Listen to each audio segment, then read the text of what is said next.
Assalamualaikum warahmatullahi wabarakatuh. Nama saya Ahmad Kausar bin Khairuddin yang bernombor matrik A169726.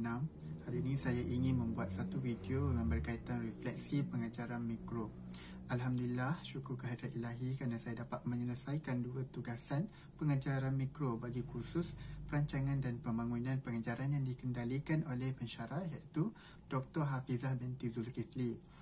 Bagi pengajaran mikro ketika pandemik sangatlah berlainan kerana dilakukan secara dalam talian sahaja dan sukar untuk melakukan secara fizikal bagi mengelakkan penularan wabak COVID-19.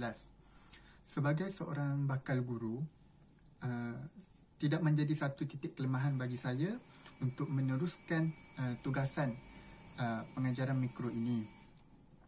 Pada kali ini, dua pengajaran yang berbeza telah dilakukan oleh saya bagi mendapatkan pengalaman sebelum melangkah ke fasa praktikum pada semester harapan. Antara subjek yang telah dipilih oleh saya bagi pengajaran mikro pada kali ini iaitu yang pertama, subjek pendidikan Islam dan subjek geografi. Antara kekuatan yang saya dapati ketika sesi pengajaran mikro yang dilakukan oleh saya iaitu yang pertama, saya dapat menyediakan segala bahan bantu mengajar dengan baik. Sebagai contoh, penyediaan slide, gambar, latihan dan video. Perkara ini amat penting ketika sesi pengajaran dan pembelajaran kerana bahan bantu mengajar ni dapat memberikan kefahaman kepada pelajar untuk memahami sesuatu konsep semasa sesi PDPR. Bagi saya, penyediaan BBM ni yang menarik ketika sesi pengajaran secara dalam talian tidak sama dengan pengajaran secara bersemuka. Perkara ini menyebabkan pelajar mudah berasa bosan, mengantuk dan tidak fokus ketika belajar. Oleh itu, dengan menyediakan BBM yang menarik, ini akan memberikan satu suntikan semangat kepada pelajar-pelajar untuk mewujudkan pengajaran yang berkesan secara atas talian. Yang kedua, kekuatan yang saya dapati ketika sesi pengajaran mikro pada kali ini ialah saya itu menggunakan teknik pujian dan peneguhan kepada pelajar. Saya telah memberikan pujian dan peneguhan dalam sesi pengajaran dengan cara memuji pelajar-pelajar saya.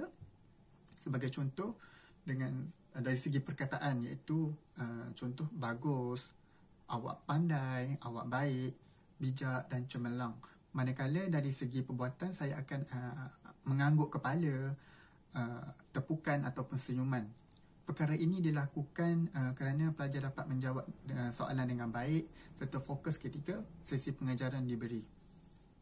Saya merasakan bahawa peneguhan yang dilakukan memberi satu impak yang positif dan membawa kepada perulangan pelakuan yang baik. Perulangan pelakuan yang baik secara tidak langsung membina satu sikap yang positif antara guru dan pelajar. Saya tidak akan sesekali menggunakan perkataan atau peneguhan yang berbentuk negatif kerana dapat memberi kesan dan impak yang buruk kepada pelajar untuk terus fokus dalam pembelajaran.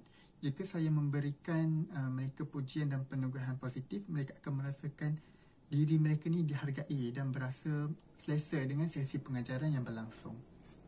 Untuk seterusnya, kekuatan yang dikenal pasti ketika sesi pengajaran mikro saya ialah di mana pelajar memberi kerjasama yang sepenuhnya terhadap sesi pengajaran dan pembelajaran yang dilakukan.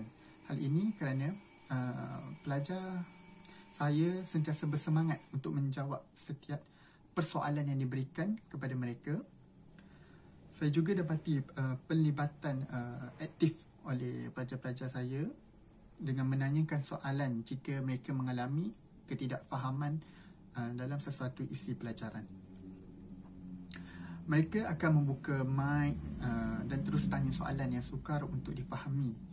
Tindakan yang dilakukan oleh mereka ini satu tindakan yang patut dipuji kerana mereka menunjukkan bahawa minat untuk belajar dan memberi perhatian yang sepenuhnya. Oleh itu, saya merasakan pengurusan kelas dan pelibatan pelajar dalam sesi pengajaran pada kali ini dalam talian sangatlah baik dan amatlah sistematik.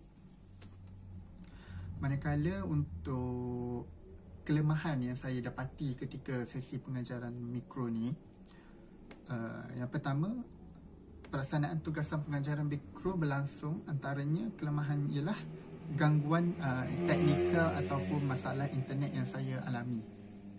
Hal ini telah menyebabkan pelajar saya tertunggu-tunggu dan mengambil masa yang lama untuk memulakan sesi pengajaran mikro. Masalah ini juga bukan dihadapi oleh saya, manakala pelajar saya juga menghadapinya kerana terdapat segelintir daripada mereka tidak dapat masuk ke ruangan Zoom untuk memasuki sesi pengajaran disebabkan line internet yang slow dan sebagainya. Pelajar juga sering terkeluar. Pelajar juga sering terkeluar disebabkan line internet yang tidak stabil, dan perkara ini telah merusingkan saya sebagai guru untuk memastikan sesi pengajaran itu berlangsung dengan lancar dan baik. Seterusnya, penggunaan masa juga menjadi satu kelemahan yang telah dikenal pasti saya ketika sesi pengajaran mikro berlangsung. Setelah melihat kembali masa yang diperuntukkan dalam rancangan pengajaran harian dan rakaman, didapati masa yang digunakan tidak seiring. Masa yang sebenarnya diperuntukkan oleh saya untuk set induksi ialah sebanyak 5 minit sahaja. Akan tetapi, setelah melihat kembali rakaman tersebut, saya telah menggunakan masa sebanyak 7 minit lebih untuk memulakan sesi pengajaran. Hal ini telah memberi kesan kepada waktu pengajaran mikro saya. Okey, untuk seterusnya iaitu kelemahan dalam sesi tugasan pengajaran mikro ini, saya lupa untuk pelajar membuat kesimpulan terhadap apa yang dipelajari pada akhir sesi pengajaran saya. Setelah melihat rakaman pengajaran mikro pertama kembali, saya lupa memberi peluang kepada pelajar dalam menyimpulkan kembali apa yang mereka dapat dari sesi pengajaran mikro pertama.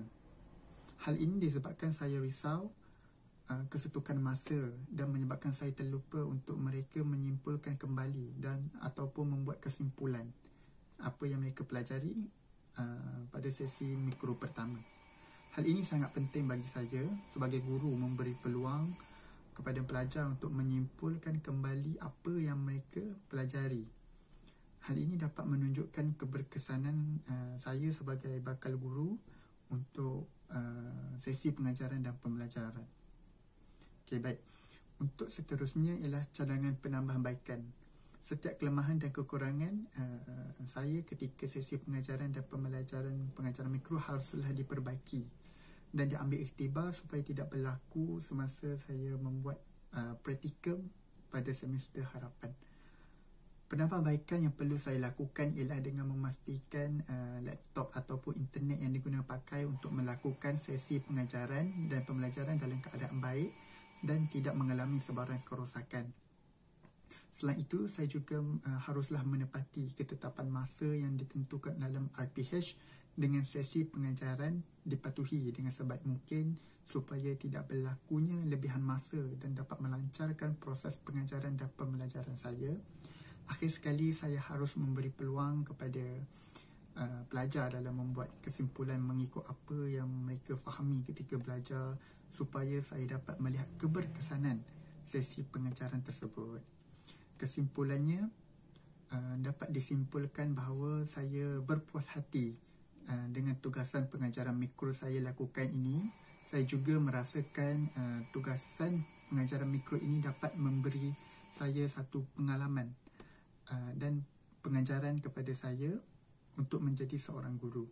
Setelah saya mengetahui kekuatan dan kelemahan, saya mendapati bahawa untuk menjadi seorang guru ini yang cemerlang dan berjaya amatlah sukar. Tetapi dengan adanya usaha dan ikhtiar yang berterusan dalam memperbaiki kelemahan ketika sesi pengajaran dan pembelajaran akan membuahkan satu hasil lumayan serta dapat menjadikan saya sebagai bakal guru yang cemerlang dan berwawasan dalam mendidik anak bangsa. Sekian, terima kasih.